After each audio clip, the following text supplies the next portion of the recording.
Hi, this is Jim Obermeyer again. The third time we're talking about politics and the church. Should we be involved in politics? Well, I will give you a little story, and if you mistook what I said last time, I said basically the book of Romans tells us to obey those who are in authority above us, but for good, that we might live peaceably. And it says, it's an interesting thing, it says to obey those because they're appointed by God. Of course, that's discounting evil rulers, but it's talking about that because it says to obey the laws. And then right after that, it says, thou shalt not steal, thou shalt not commit adultery, thou shalt not kill.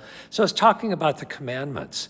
If you keep the commandments and you have good rulers, you're not going to get in trouble. It's that simple. So I'm thinking something about that. In America, my country, we have this privilege of protest, of free speech, where we can talk about things that we disagree with. We can talk about things that we know are right or wrong.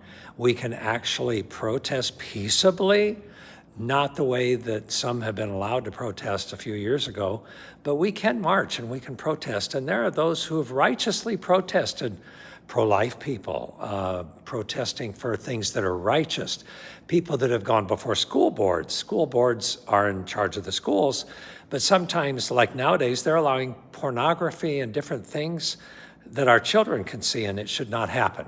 So should we go against that? Yes, absolutely, we should go against that. If your school board is allowing your children to read books that are pornographic, you need to go to the school board and you need to protest that. And if you have to fire the school board members, then do so. But don't take no for an answer and try to get what's righteous.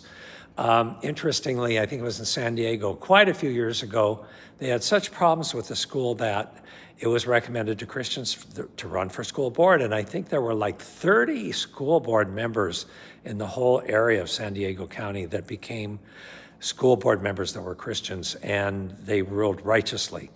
So we do have choices we can make in America, whether we want to run for offices or school board, whatever, but to obey the laws that are good laws, those that are the ones based on the Ten Commandments. Yes, you can protest, but do it peaceably and do it righteously. And pray, that's the key. Pray that God's will be done and that righteousness will prevail in our country, in our life, in our family, in our church, and in our cities. God bless you.